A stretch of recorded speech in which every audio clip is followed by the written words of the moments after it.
Hola, ¿cómo están? Bienvenidas, bienvenidos. Otra versión de Cara y Seca, lo que hay detrás de las noticias. Y hoy vamos a hablar, ustedes han escuchado muchas veces, ¿qué significa soberanía en el tema de la salud? Y ustedes saben que muy pronto hay elecciones, muy pronto va a cambiar seguramente el curso histórico de la nación y la oposición probablemente, casi con seguridad, se hará cargo del Estado. ¿Qué habrá que hacer en materia de salud? Una salud que está desmantelada, toda su estructura, con una consecuencia enorme producto de la situación económica y social, con enfermedades que parecían erradicadas, que han vuelto, han regresado. Bueno, se está trabajando mucho para poder encarar todo esto y me parece que una de las personas con quien queremos hablar es Nicolás Kreplak. Y él es el ex viceministro de Salud de la Nación, junto con Goyan, recordarán muchos de ustedes, y vamos a hablar de la soberanía sanitaria. Los saludamos, ¿están de acuerdo? ¿Cómo te va, Nicolás? Muchísimas gracias por estar acá. Buenos días, muchas gracias por invitarme. No, por favor, ¿estamos en una zona de alto riesgo respecto a todo lo que abandonó o se retiró el Estado en materia de salud? Sí, yo creo que estamos viviendo un momento de alta conflictividad social, yo diría de un estallido social que no tiene una expresión política como se vio en el 2001 todavía, por factores que uno quizás no puede predecir, pero como el 16 de octubre nadie sabía que venía el 17, tampoco el 18 de diciembre nadie sabía que venía el 19, pero yo creo que estamos ante una situación absolutamente límite. Los servicios de salud del país que tienen, para mí hay que hacer en algún momento también una descripción sistémica, que el problema de salud no es un problema nuevo, pero que en el último tiempo han sido abandonados deliberadamente. El único plan que tuvo en algún momento este gobierno, hasta que le pasaron cosas y dejó de tener ningún tipo de plan de gobierno, tenía que ver con mercantilizar o privatizar un poco la salud, luego ha abandonado absolutamente la idea de la salud. Entonces, para poder mercantilizar necesitaba un Estado chiquito, un Estado incapaz, un Estado deficiente y un Estado desfinanciado. Cuento algunos datos o algunos detalles que por ahí son gráficos para explicar qué pasa con el Ministerio de Salud o qué pasa con el presupuesto de la salud. Cuando asume el gobierno de Cambiemos, el Ministerio de Salud de la Nación tenía el 2,3% del presupuesto nacional. Correcto. Y $1 a 9 pesos. Para ese presupuesto alcanzaba para comprar la medicación, las vacunas, no había para derrochar, pero había para alcanzar para comprar el medicamento para VIH, los oncológicos, las vacunas. Para el año siguiente ya empieza a bajar a 2%, 1,9, 1,78. Estamos hablando de que ese cambio, que parece insignificante, es mucha plata. Es muchísima plata, pero además de que es muchísima plata, gran parte de las cosas que compra salud son medicamentos que o están en dólares, o si se hacen acá, el componente que se importa es más del 90% del precio del dólar. Entonces, esa cantidad de plata era para 9 pesos el dólar. Ahora estamos en 45 en este momento. La capacidad de compra de las medicaciones, las vacunas, es tan absolutamente poca que lo que hizo el gobierno fue erradicar todo lo que sea prevención y promoción de la salud. Entonces no hay más programas de prevención y promoción de la salud, para decir de alguna manera, y me parece que es vinculable con otras cosas que hay que mencionar en este momento, el Estado desfinanció, le puso 0 de presupuesto al programa de salud escolar, que era un programa que hacía que los centros de salud vayan a las escuelas, vean la agudeza visual de los pibes, vean cómo están los dientes de los pibes, los pesen, los miden en todo el país. El Estado Nacional le daba plata a los centros de salud de todo el país para que hiciera este programa. ¿Cuánto dinero era? ¿Te acordás? No, la verdad no me acuerdo el número absoluto en este momento, pero no era significativo dentro del presupuesto total, pero al achicarlo, al hacerlo desaparecer, básicamente lo que uno pierde es el estímulo que le daba el Estado Nacional a los centros de salud para que salieran a las escuelas. Porque los centros de salud están. El tema es que salieran a las escuelas le daba un estímulo especial y un programa de trabajo. Era el Estado en el lugar, en el meollo. En donde tiene que estar para prevenir. Digamos, pasa esto y al mismo tiempo que estamos viendo que por un lado aumenta la obesidad infantil y por otro lado empiezan a aparecer la desnutrición. Obesidad y desnutrición son dos caras de la misma moneda. Los sectores más pobres de la sociedad son entre 3 y 4 veces más, tienen más prevalencia de obesidad que los más ricos. ¿Por qué? Porque no alcanza la plata para comer bien. O sea, uno de cada 2 familias bajó el consumo de carne, 1 de cada 3 familias redujo el consumo de frutas y verduras y lácteos.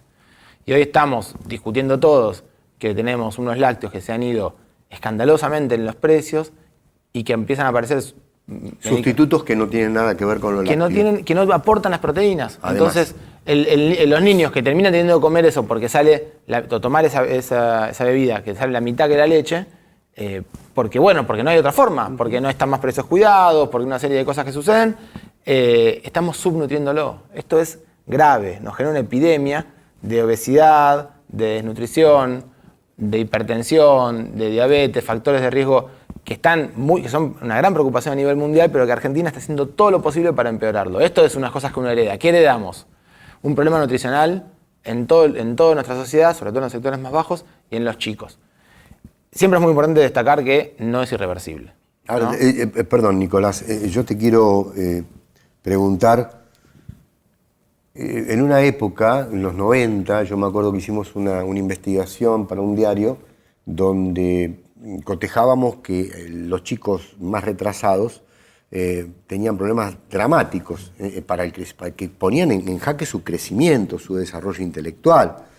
¿Hay alguna data, hay alguna información, hay alguna línea para seguir sobre en qué estado estamos respecto a esto? A mí me parece que una cosa que hay que destacar de este gobierno, que es para mí de las más perversas que hizo, ni bien asume, es declarar la emergencia estadística. A partir de eso hay un oscurantismo en la información absoluto, y nosotros que trabajamos habitualmente de analizar la información, tenemos una dificultad de acceso tremenda. Pero te quiero contar cómo venía la cosa y que lo vamos a poder saber probablemente cuando se vayan ellos. La cosa venía así. Hay un programa del Estado Nacional que se encarga también de estimular que en los centros de salud se midan a los pibes y se los pese. Se mide, se los pesa, la información se junta. Un científico del CONICET, Pablo Núñez, hizo un estudio con 9 millones de datos, que es una cantidad, casi es un récord histórico, de medición directa de peso y talla, y se vio que entre el 2005 y el 2013 los chicos argentinos eran 1 centímetro más altos que la generación anterior.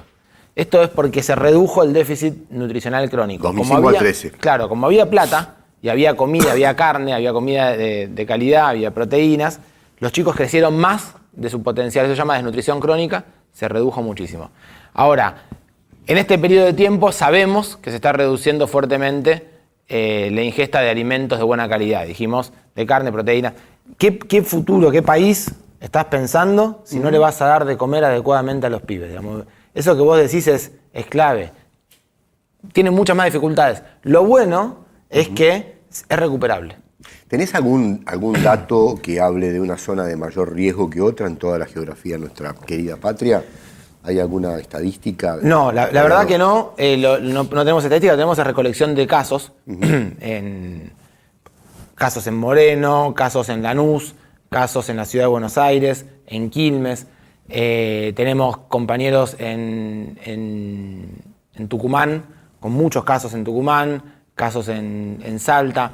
Hay casos en todos lados. El problema es que el Estado Nacional, una de las cosas muy importantes de haber destruido el Ministerio de Salud de la Nación, es que no hubiera un organismo que centralizara la información y que centralizara el comando de esto. Entonces, cada uno junta la información, si es que la junta, para poder hacerse cargo de cada caso. Pero no juntan la información para pensar en política de Estado. Básicamente porque no van a dar respuesta, no creen en que tengan la respuesta. Pero además te quiero preguntar si ustedes están chequeando, si es que lo hay, también puede ser que no, los nuevos cuadros que se están presentando en los hospitales públicos, ¿no? Porque yo la semana pasada, hablando con un médico de un hospital público muy importante del conurbano, me decía, mirá, veníamos todos los últimos 2 años con este promedio de atención y de casos, y hoy se han manifestado, es una explosión la multiplicación y los casos complejos y graves que han aparecido que parecían haber sido desterrados por completo. Sí, no hay centralización de la estadística, pero sí hay un registro más casero de muchos casos, sobre todo en los centros de salud,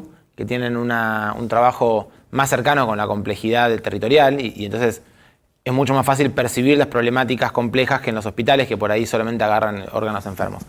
Pero hay una cosa que también a mí me preocupa mucho y que es bastante perversa y que está metida en el medio, que tiene que ver con la desinversión y la deficiencia de los que vivimos en la Ciudad de Buenos Aires. Yo más trabajo en la Ciudad de Buenos Aires, de esto estamos como más acostumbrados incluso.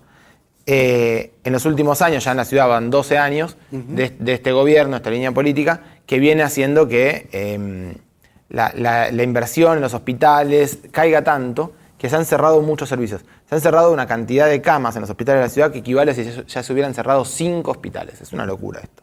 La cantidad de camas cerradas equivale a la idea más o menos de son 5 hospitales. Claro. Cuando asume el gobierno de Macri con Lemus de ministro de Salud de la ciudad de Buenos Aires, la ciudad de Buenos Aires, dice cerremos 5 hospitales. Tiene un rechazo social, no se permite, entonces lo que hacen es, van cerrando camas. Van cerrando camas por cada hospital y te termina dando el mismo número hoy. Si uno calcula lo que hubieran sido cerrar los 5 hospitales o lo que terminó pasando cerrando la cantidad de camas, el que tenía 300 pasó a tener 230, si lo sumamos por todo, nos da como si hubieran cerrado 5 hospitales. Esto es perverso porque pasa eso, bajan las consultas ambulatorias, la gente cada vez tiene menos oportunidad de ir a hacer consultas ambulatorias. Las consultas ambulatorias programadas es cuando uno hace seguimiento de enfermedades crónicas, sobre todo. El que tiene diabetes tiene que ir a hacerse los controles. Eso, cuando hay situaciones de crisis y neoliberalismo, es muy difícil. Porque uno no tiene previsibilidad, no tiene capacidad de organizarse la agenda para ir a pedir, hacerse un estudio, que le den una medicación, ir y comprarla. Entonces, eso cae muchísimo. Cae todo eso y aumentan las consultas de guardia. Esto termina haciendo que muchos hospitales tengan menos prestaciones que antes. Lo que es mucho peor, porque no es que solamente estamos en una crisis social y la gente perdió mucho trabajo y dejan de tener obras sociales y mucha gente tenía prepagas, también pierden eso y se van al sector público. Sino que más el sector público, como no responde, y hoy uno vuelve a cualquier hospital y están como en las peores épocas las colas de 2 cuadras para conseguir turnos, que a las 8:30 de la mañana te dicen ya no hay más turnos, digamos. Esa situación nos agrava eso que vos decías, ¿no? El conflicto social complejo que está en los territorios, ni siquiera el sistema tiene una puerta para permitirle llegar, porque está cerrando las puertas. Nicolás, por último, me gustaría que nos cuentes cómo se está pensando desde Unidad Ciudadana, desde la necesidad del frente, de la alianza que hace falta para garantizar el recupero del Estado.